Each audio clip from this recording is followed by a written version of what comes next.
emotion that you've suppressed is actually the one designed to protect you. What if the reason you feel too much is because you've been carrying too much quietly? And what if anger isn't the problem, but the messenger? Welcome back to Thrive by the Rising Muse. I'm Natty. I'm Vida. And we are here to thrive. This is Women's International Month. And we are not doing surface level empowerment. We're doing excavation. And today's episode is about anger. Not rage, not cruelty, not chaos, just anger. The emotion women have been conditioned to distrust in themselves. Don't get angry. Because when women are sad, they're more acceptable. When women are nurturing, they're praised. When women are patient, they're admired. But when women are angry, they're called dramatic, hormonal, bitter, over the top, aggressive, ungrateful, too much, intimidating, and eventually they're learned to swallow that anger. From childhood, boys are allowed to externalize their anger. Girls are taught to internalize it. Little boys who yell are spirited. Little girls who yell are disrespectful. Over time, that conditioning becomes an identity. So what happens? Women don't stop feeling anger. They redirect it. You ever seen Snap? Yes, I have. Several episodes. Was afraid to be on one at one point.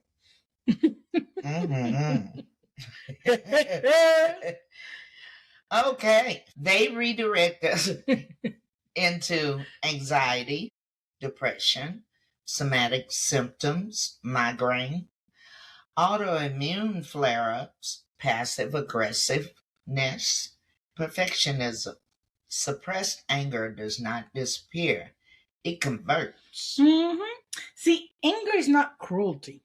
It's a boundary. It's a boundary emotion. It activates when a value is violated, or a boundary is crossed, or an injustice occurs, or a need is ignored. Logically, anger mobilizes. It prepares the body to protect. In trauma, especially in relationship trauma, women often override this signal. Because expressing anger once led to withdrawal of love, punishment, spiritual shaming, being labeled too much. So the body learned anger equals danger, but suppression creates a different danger. Many women are not fighters. They are freezers.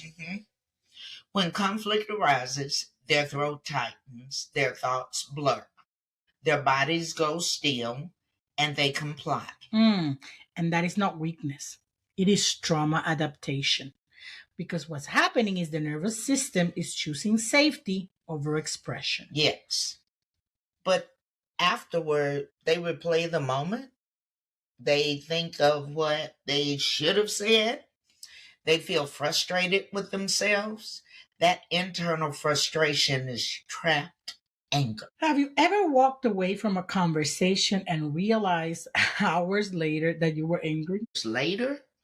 Like you talked to the person and you went away and said, wait a minute. That was not okay. Right. Yeah.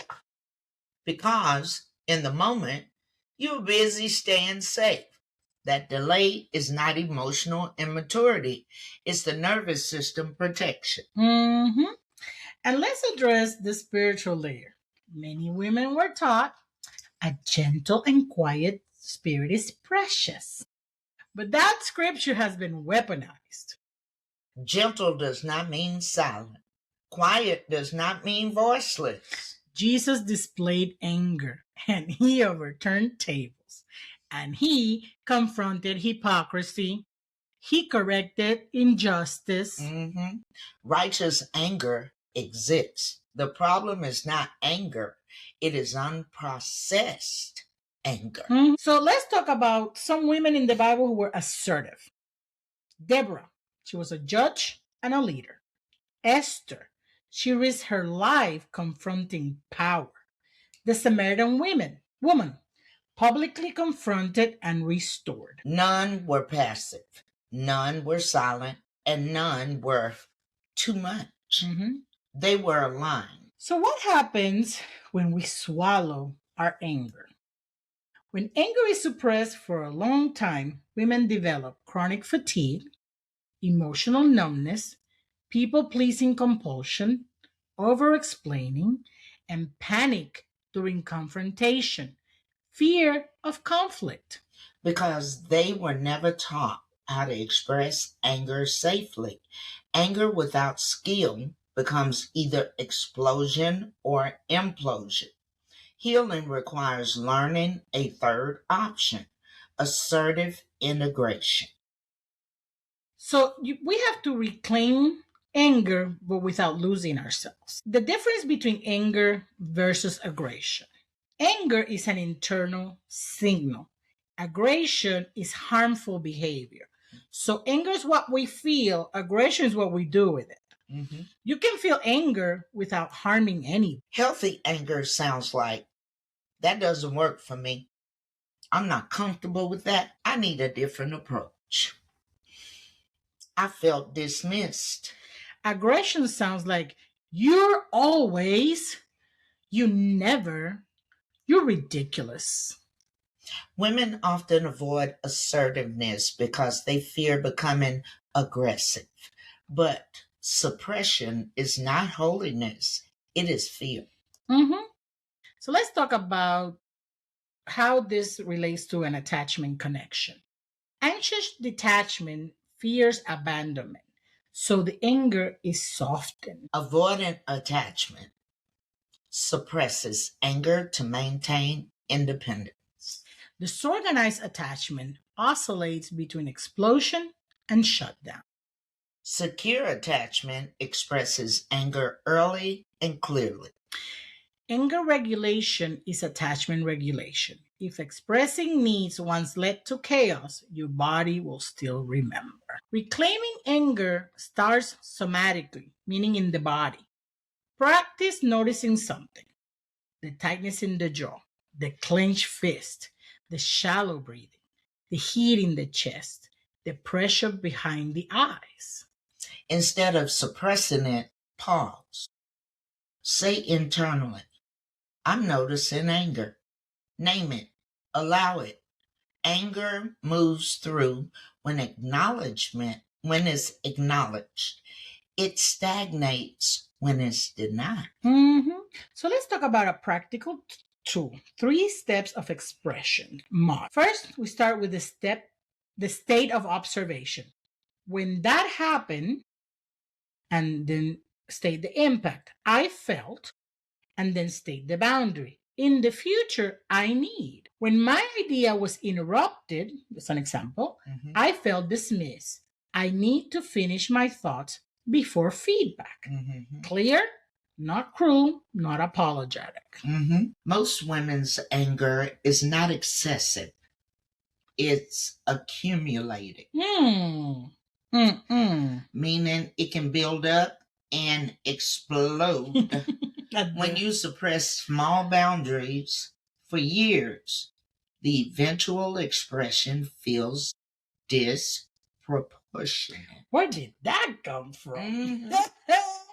But it's backlog.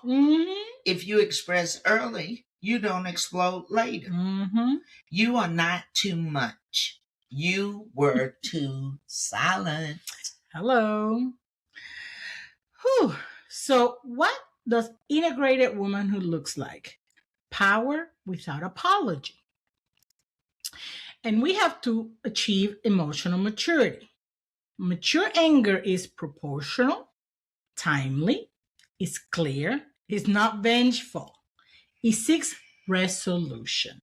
Mature anger avoids responsibility, blames entirely someone else, and seeks domination. The goal is not removing anger, it's refining it. Mm-hmm. We have to learn how to deal with our anger. Okay, I'm just going to put it out there. Right. Let's talk about the spiritual side of this. Ephesians says, be angry and do not sin. Notice it doesn't say do not be angry. It says handle it wisely. Yes, anger can lead to boundary clarifications, justice, self-respect, advocacy, protection. It is morally neutral. Its expression determines outcome. Right. Depending on how you act is what's going to happen. So we have to start by releasing the good girl. She gone. The good girl identity says, don't inconvenience. Please do not confront. Don't disrupt. Don't raise your voice. Don't disagree. But adulthood requires clarity, courage, directness. You cannot be both. And you cannot be both perpetually agreeable and deeply authentic. One must shift. Yes. I remember when mine went away. I was 28 years old. And I said, I ain't being quiet no more. And I let loose. It was really hard to reel me back in for a while. But yeah. Well, I remember when I said, no more. Mm-hmm. And I was 62. I'm 60. I know, that's why I'm laughing. We are all a work in progress. Yes, we are. You're growing in some areas, I'm growing in others. Yes. Practical integration assignment.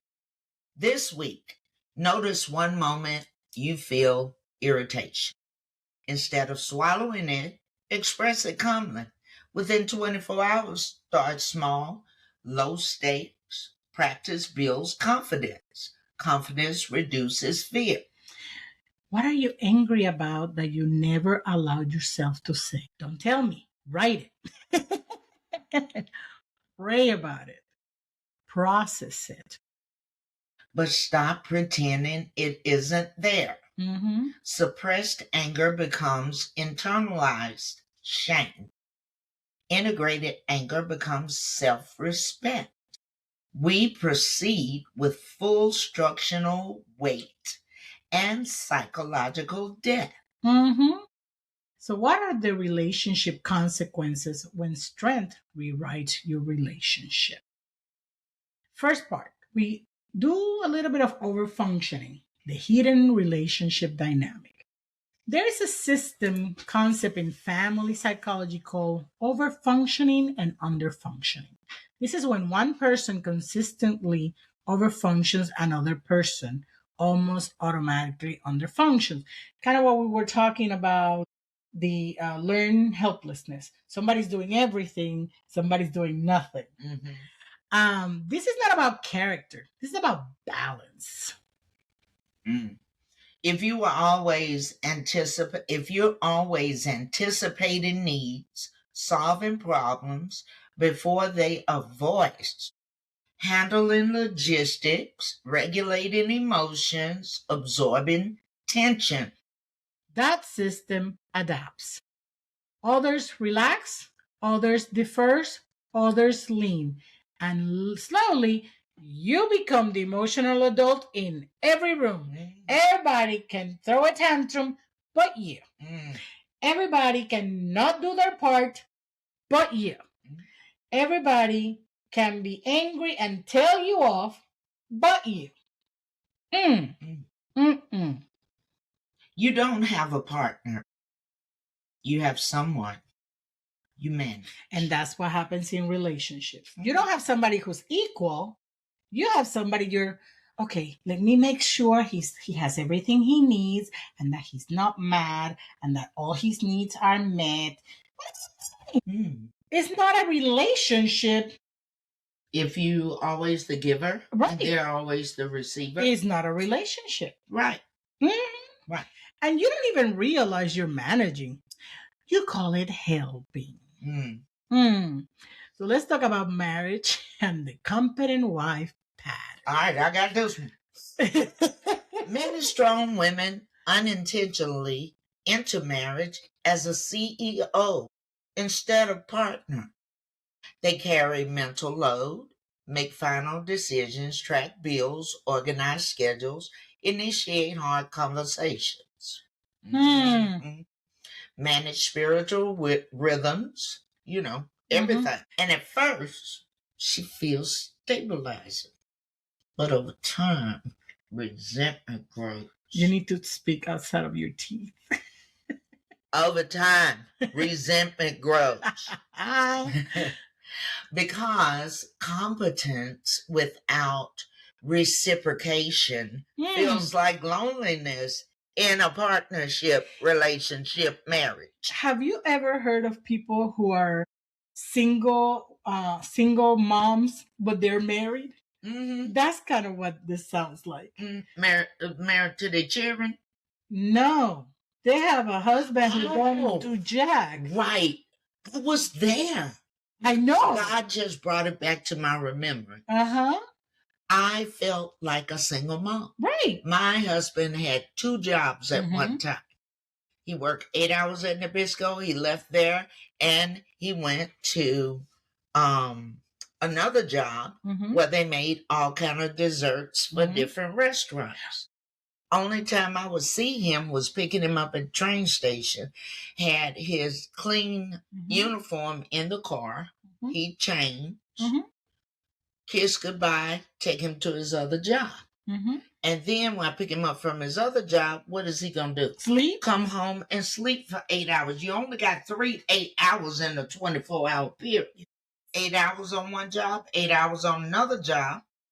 Then 6 hours to sleep because he has to commute. 6 hours to sleep. He had to commute and shower and eat. And he did that for months. And I remember we were having a special program at our church years ago. And I cried to one of the senior ladies. And I said, I miss my husband. And she said, why? And I told her he works 2 jobs. The only time I get to see him is transporting him back and forth. And, and she said, I understand when I was a young mother, a young wife and everything. But I decided to go to my husband and say, you got to quit the second job. We'll figure it out. Because you're not here. And when you are here, you're not here. Right. Because you're unconscious. Right. So yes, I felt like a single parent. But this is the thing. In your case, it was because of work. He was working 2 jobs. And there's people who have to work a lot, and that's why they're not at home. Military people. Women feel like single moms or single parents because the other person is serving. But sometimes the person is there in the house. I got this story too. My husband retired 5 years ago. When he retired, I didn't think he was going to take it. Literally. Okay? I never thought that because this man used to work 16 hours a day, 7 days a week. But when he retired, oh my God. He stopped doing everything. You thought he was coming home and gonna do some and share time with you, and this finally we travel. The kids are out of the house and enjoy the grandkids. Right. Yeah. He's what's his job? He's a recliner operator. Right. Very proud of it too. Very proud of it. And I run rings around him every day. Even if I don't go anywhere. If I don't leave the house, I still run rings around. Ladies, I know no one else has ever experienced this except me, but I'm just going to share it because I feel so alone. I'm gone all day long, volunteering at the food bank. I come home as soon as I walk in the door. What's for dinner? I don't know. What have you planned sitting here all day? And he knows how to cook. He was a baker in the Marine Corps. He knows how to cook. I walk in, what's for dinner? Whatever you order, fix, purchase,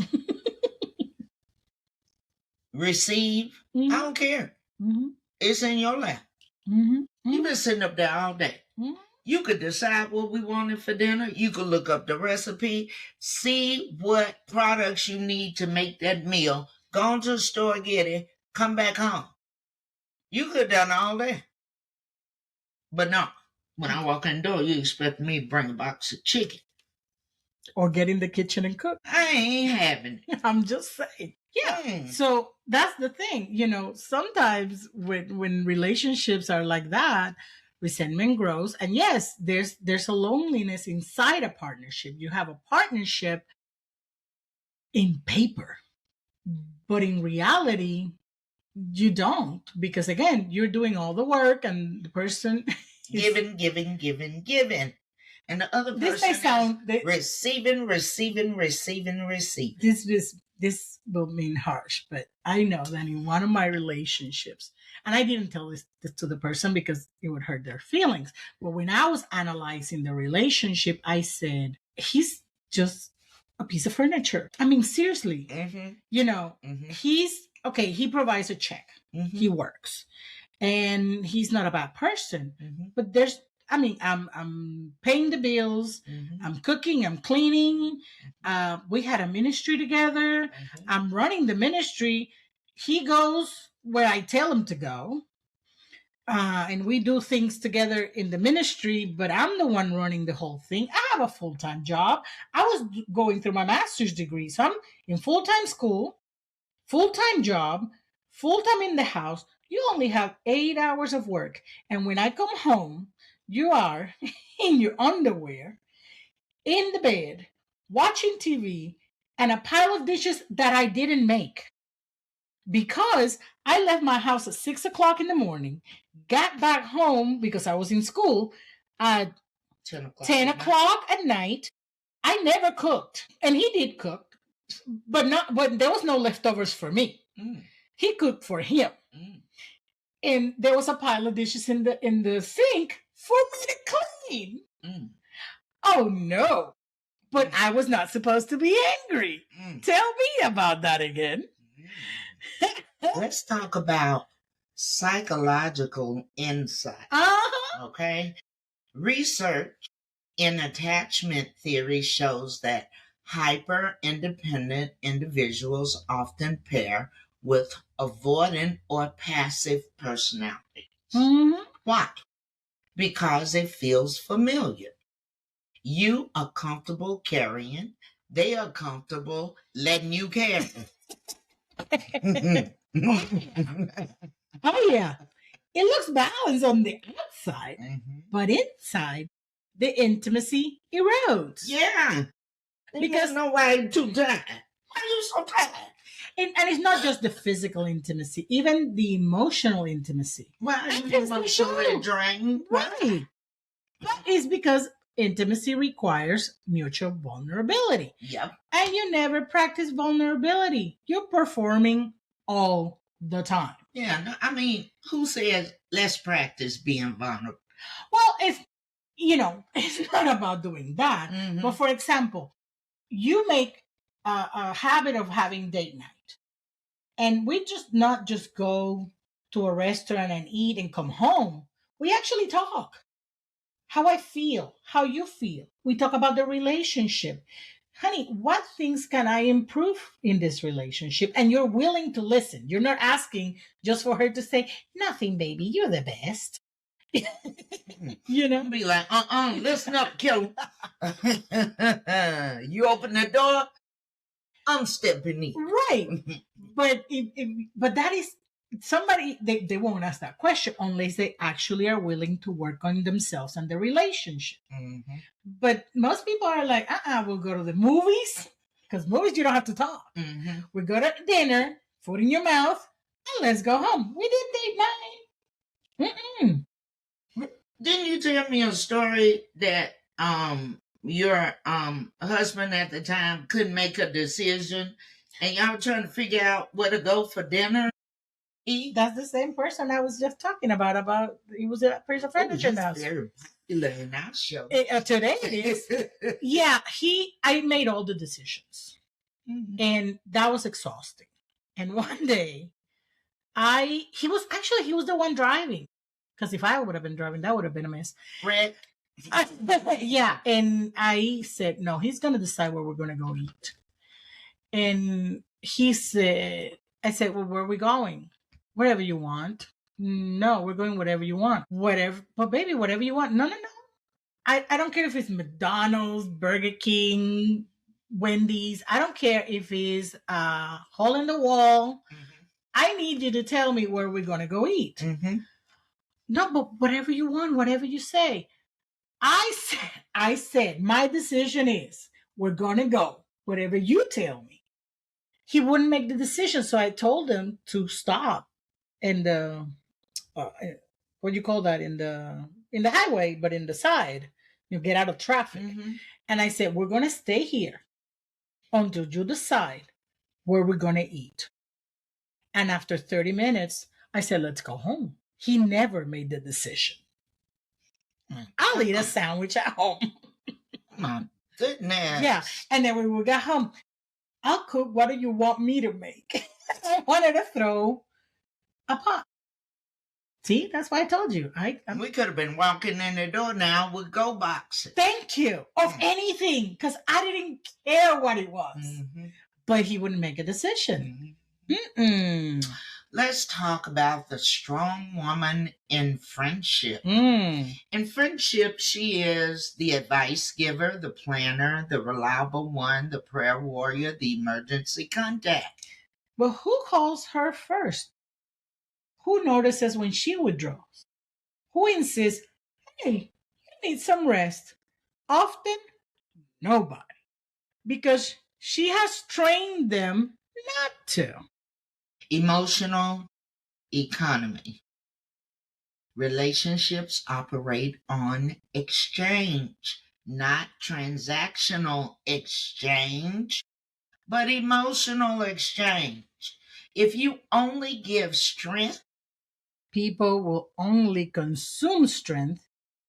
If you never reveal a need, people will never learn how to meet it. This is not cruelty. You've been conditioning them. So what happens when men feel intimidated? Some women are told, you're too strong. Let's interpret that carefully. Often what is meant by that is that I don't know how to engage someone who doesn't appear to need me. Oh, how many times I've heard that? If a woman doesn't need me, why do I need her for? And my mom, I know she was told by somebody who was trying to date her, I can't date her because you're too strong. So because you're not meek and you're not going to bend over and take it, you can't be around me because I can't control you. Masculine energy psychologically often bonds through provision and protection and contribution. When you preemptively provide everything for yourself, some men feel unnecessary. Like, what I'm here for? I don't know. Why are you here? Oh, Lord. Not because you are wrong, but because the relational dance has no space for them. The strong woman myth sometimes leaves no room for a partner. So if I am not a stay-at-home mom with no education, barefoot and pregnant, and you are being the sole provider, I cannot be in a successful relationship for those type of men. So if the only thing you bring to the table is a paycheck, that's not all that a marriage is. We can both work and have careers and then be partners and be lovers and be friends and be all those kind of things. The fact that I don't need your paycheck and I'm independent and have my own opinions and ideas doesn't mean there's no space for you. Actually, I think if I don't need you, that should be a compliment to you as a man because I chose to be with you. I'm not with you because I have to be with you. But they don't see it that way. No, their insecurities say, you have to be with me. Because you need me. Because you have to need me. And if I don't need you, what's wrong with you? See, and I was raised by a single mom, so it was part of my problem. But I tried to be, and I was the submissive wife in other areas, but you know, and I've heard this, so I'm sure I was not the only one that went through this. Honey, I bought these curtains. Can you hang them up for me? Sure, baby. 6 months later, the curtains were still in a box. I would go, because as a single mom, we always had tools in the house. I would go grab the drill. When he came from work, the things were done. I told you I was going to put them up. They're done. Honey, I bought this border for the kitchen and this paint. I want to paint this kitchen with this and put this border at the top. Don't worry, baby. I will. 6 months later. One morning, I remember this one. It was a Saturday morning. And I woke up at 6 o'clock in the morning. He was sleeping in the bed next to me. He didn't realize I had gotten out of bed. I moved all the furniture. I painted the kitchen and the dining room because it was all together.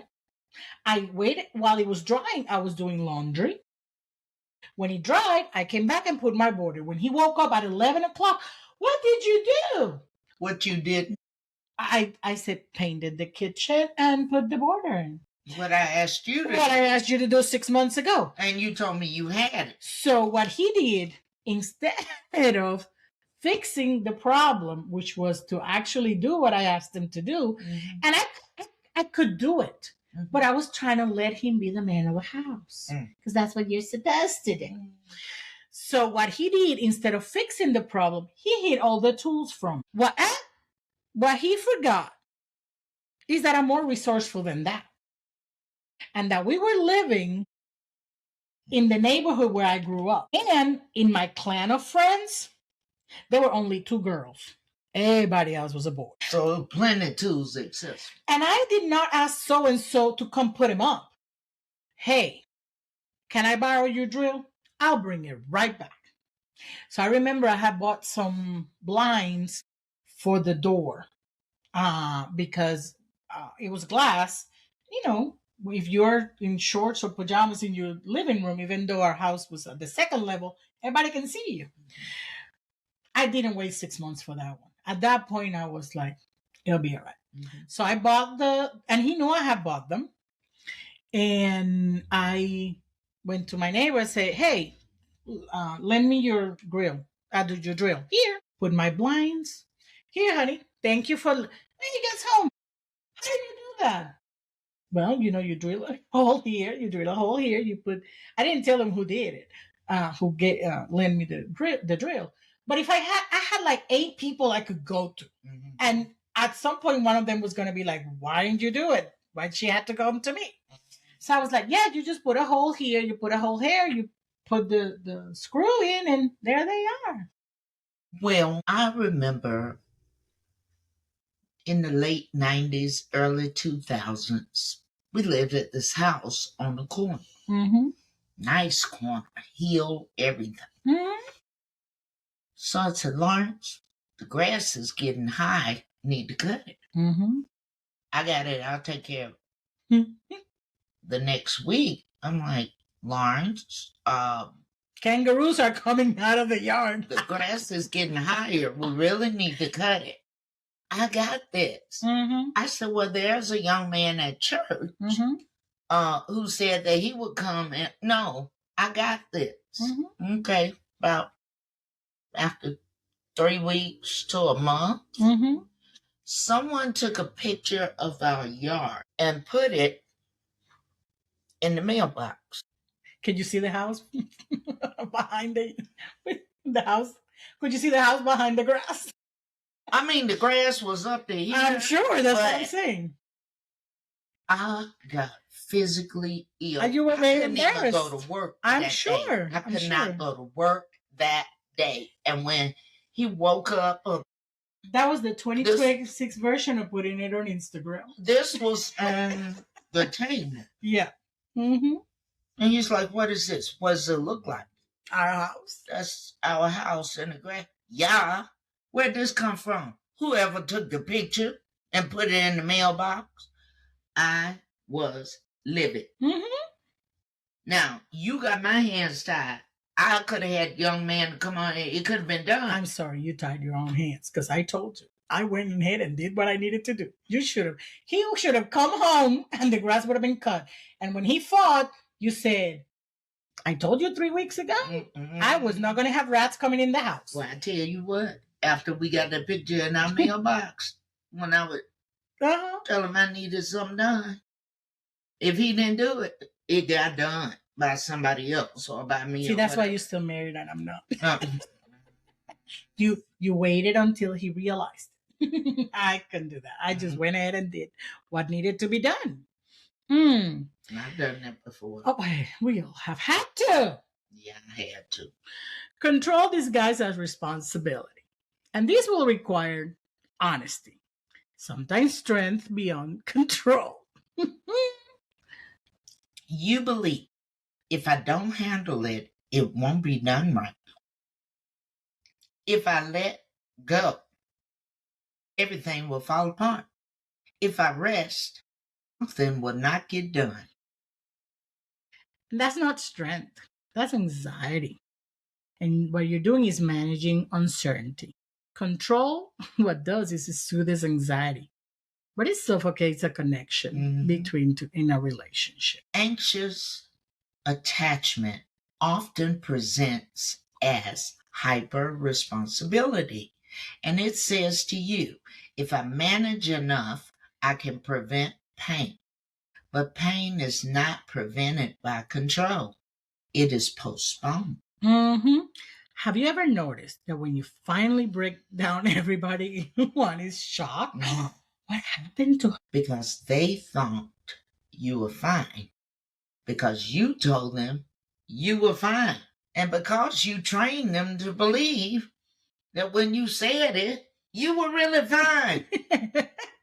And you didn't need anything.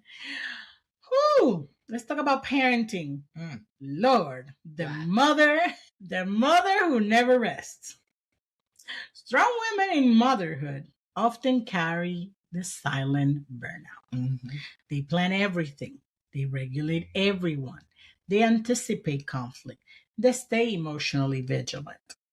And rarely ask, who is mothering me? Burnout is not always from workload. It is from lack of replenishment.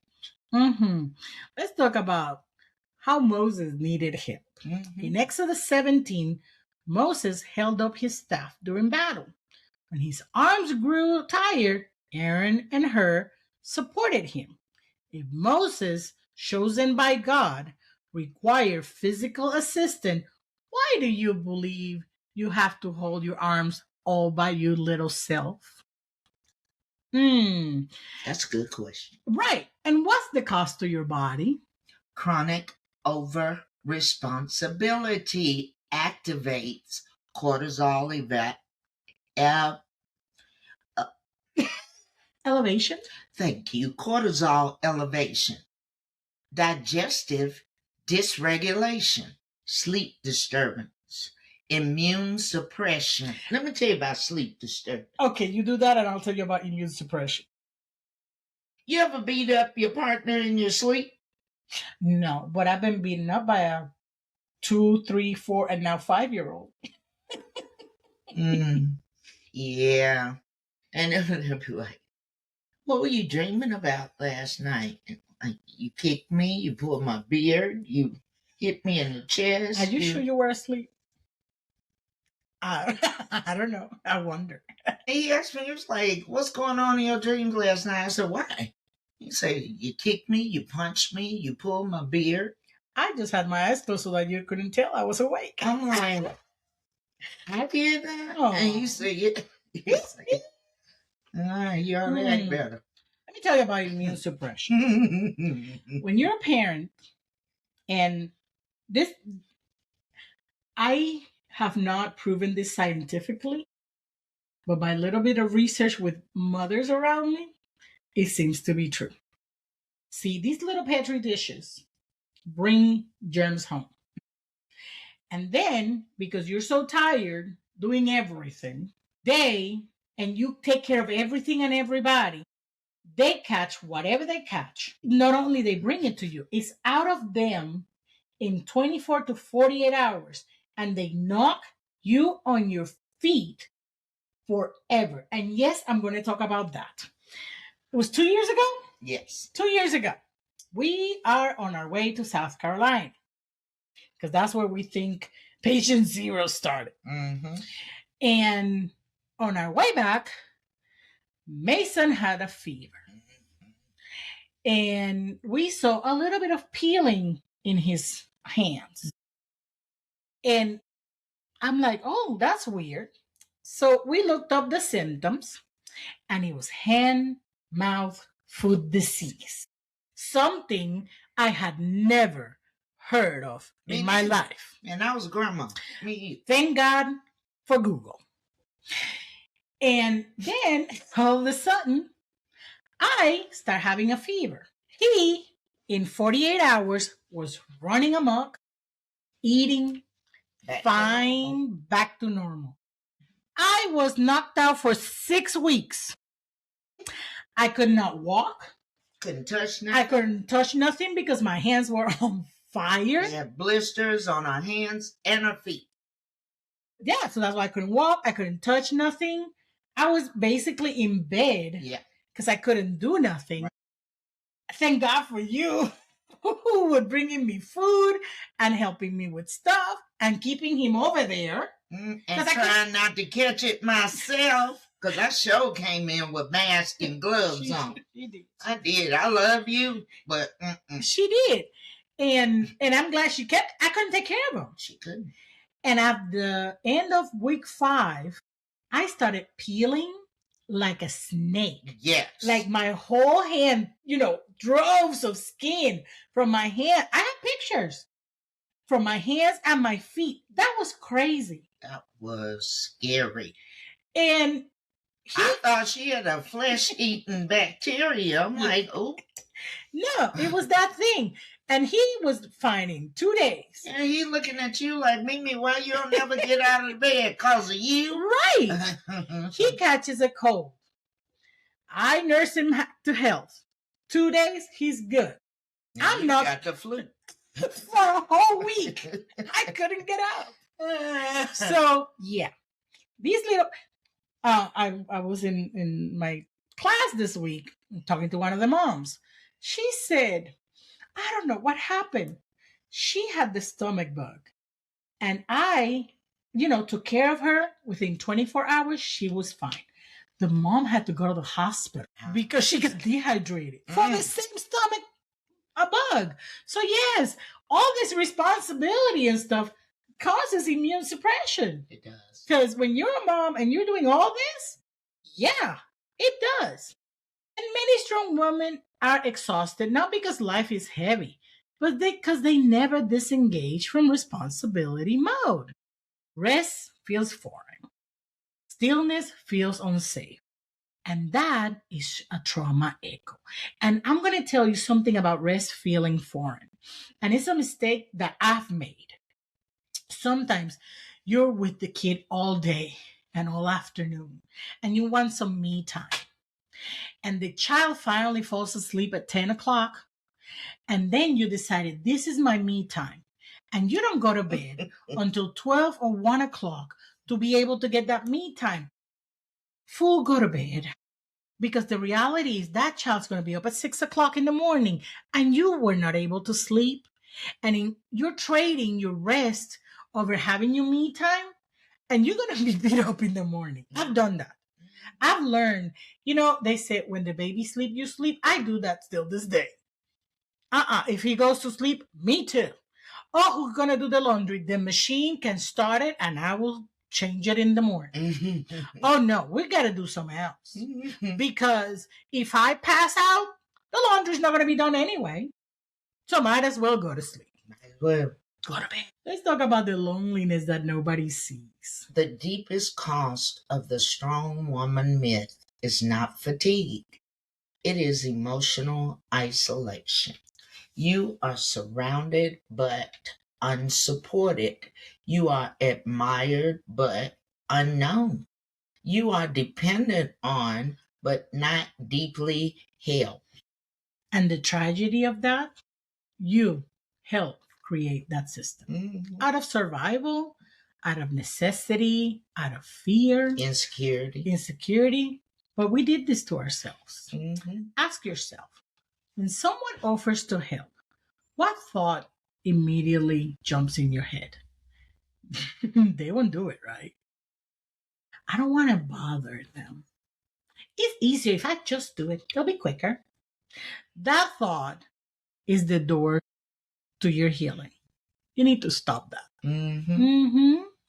Strength is not carrying everything, suppressing emotions, handling life without assistance. Strength is letting someone else see you without armor. Admitting when you're tired. Allowing partnership. Real partnership. Delegating without guilt. Crying without apology. You don't have to retire your strength.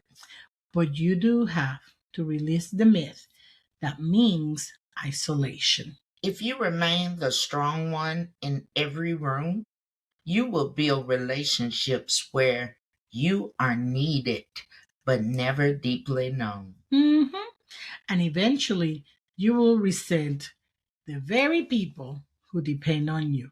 Not because they demanded too much, but because you never stop giving. The real fear is not anger. The real fear is, if I stop shrinking, will they still love me? Will I still be loved? That is the core wound, because many women learn very early in life love is conditional, approval is fragile, belonging is earned, and anger threatens belonging. So women choose belonging over authenticity until they can't anymore. It's too late. The psychological cost of chronic self-suppression.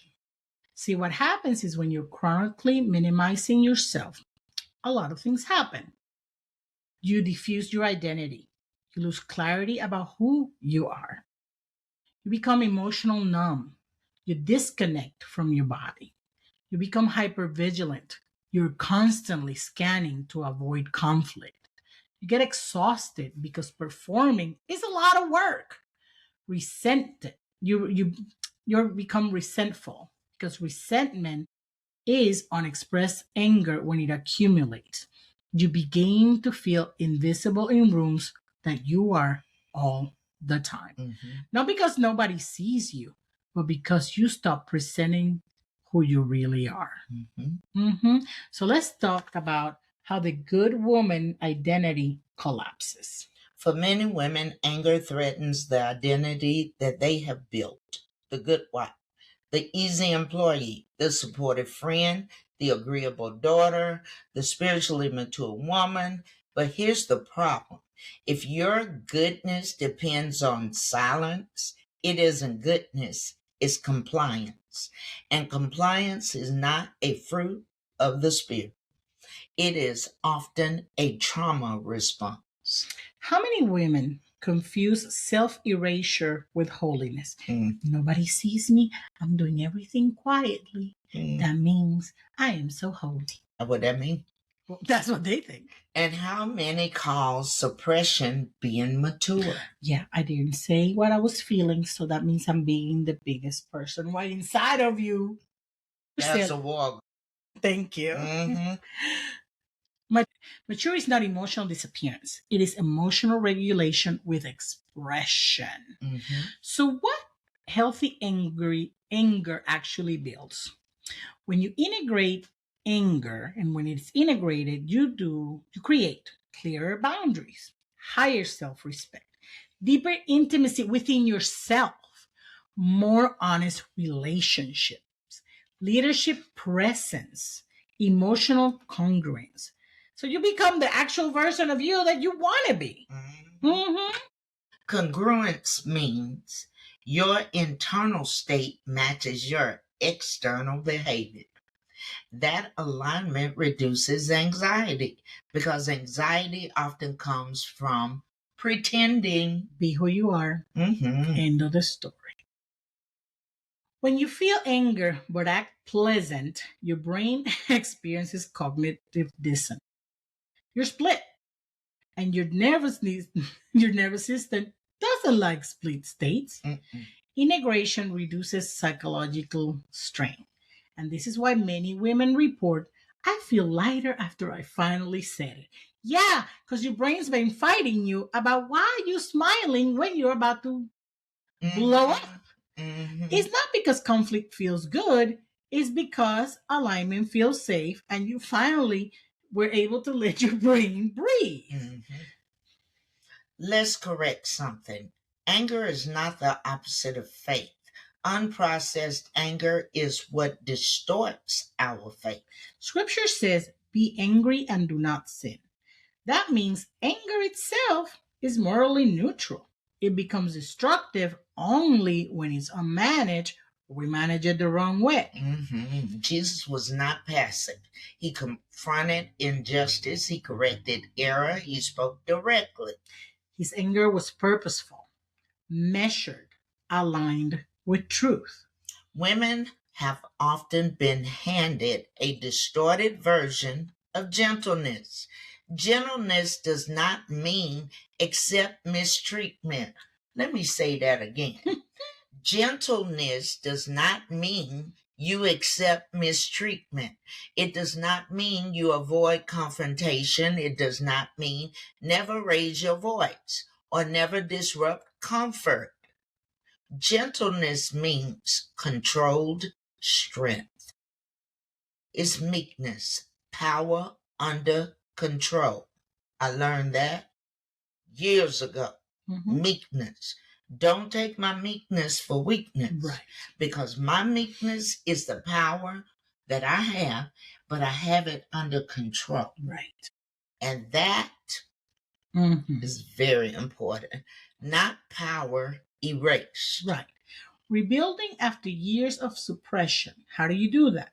If you've suppressed years of anger, decades of anger, expressing it will feel foreign. Your voice may shake, you may over explain, you may cry. That's not failure. That is your nervous system finally recalibrating. Your body is learning that speaking does not equal abandonment. And sometimes people will react negatively. Tough cookies. Yeah. Not because you're wrong, but because they were comfortable with the old version of you. Growth disrupts the system. Do you know people actually get upset when you decide to turn your life around? Yes. You know, and they're the ones that I remember when you did A, B, and C. That's why it's called the past. And this is my present, and I'm going to my future. Let's take the code word there. Did. Past tense. Mm-hmm. I don't do that no more. Mm-hmm. And disrupting systems is just nothing but clarity. Mm-hmm. Grieving the old you. It's okay. Because there is grief to process here. You may grieve the years that you stayed silent and the relationships built on performance, the energy you spent over accommodating everybody, the identity of being the easy one. That grief is valid. But don't romanticize self erasure. It kept you safe once, but you are no longer that girl anymore. Mm-hmm. The inner let's talk about the integrated women model, which is what we want to get to. Integration, let's define it clear. An integrated woman knows her emotions. She names them without shame. She regulates before responding, and she sets boundaries early. She accepts that not everybody's going to approve. She anchors her identity in something deeper than validation. So if you don't like me, I am not a post on Instagram. It's okay for you not to like me. Mm-hmm. She is not volatile. She is not rigid. She is not apologetic for existing. She is emotionally literate. And emotionally literate women are powerful. Yes, indeed. So, how do you obtain that power without hardness? There's another fear women carry. If I assert myself, I'll become harsh. But suppression is what breeds harshness. You're so pissed off because you have not spoken that that's when it comes out like a dragon. Anger is ignored for too long, it erupts sideways. Integrated anger is soft but firm. It sounds like I care about this relationship, which is why I need to say what I need to say. It sounds like I respect you and I also respect myself. And that dual respect is maturity. Mm, mm, mm. Mm. Let's talk about the body. Every time you express anger safely and survive the conversation, your nervous system updates like a computer. Mm-hmm. It learns expression doesn't equal catastrophe. Mm-hmm. Over time, heart rate stabilizes faster, voice steadies, thoughts organize more clearly, and fear decreases confidence. Fear decreases. Mm-hmm. Confidence is not personality, it is exposure therapy. In other words, the more you practice expressing yourself the right way, it becomes natural. Mm-hmm. You don't have to practice it anymore. Mm-hmm. Okay, so what about the legacy we're leaving? When a woman reclaims healthy anger, they change generational patterns. Mm-hmm. Their daughters learn, I can speak. The sons learn, women's voices matter. The community learns, strength is not just masculine. And the church learns, silence is not sanctification. And this is cultural work, not just personal work. Mm-hmm. Mm-hmm. The final question. Ask yourself honestly, where am I still shrinking to protect other people's comfort? And then ask, what would alignment look like here? Not aggression, not explosion, alignment. You're not too much. You were conditioned to be less. Anger is not corrupting your femininity, it's protecting your identity, your integrity. I'm sorry. Mm-hmm. When integrated, it becomes wisdom, clarity, boundary, leadership. You can be strong and be kind, firm and loving, emotional and still be regulated. You can be spiritual and be assertive. Wholeness does not require silence. Mm-hmm. If this episode gave language to something that you've been carrying quietly, share it with us, please. Send it to a woman who has told you she was too emotional for simply having boundaries. Follow us on social media at The Rising Muse on all platforms. Help us reach 1,000 subscribers on YouTube. If these conversations matter to you, please subscribe and share. And as always, if you are experiencing a mental health crisis, dial 988. If a loved one is experiencing a mental health crisis, dial 911 or take them to the nearest emergency room. If you believe you're in a domestic violence relationship and need help, call 800-799-7233 or text 887-888. Make sure you're in a safe place when you're reaching out for help. Your anger was never the enemy. Silencing yourself was. Until next time, Don't forget forget to to thrive. thrive. Have a blessed day. Bye bye.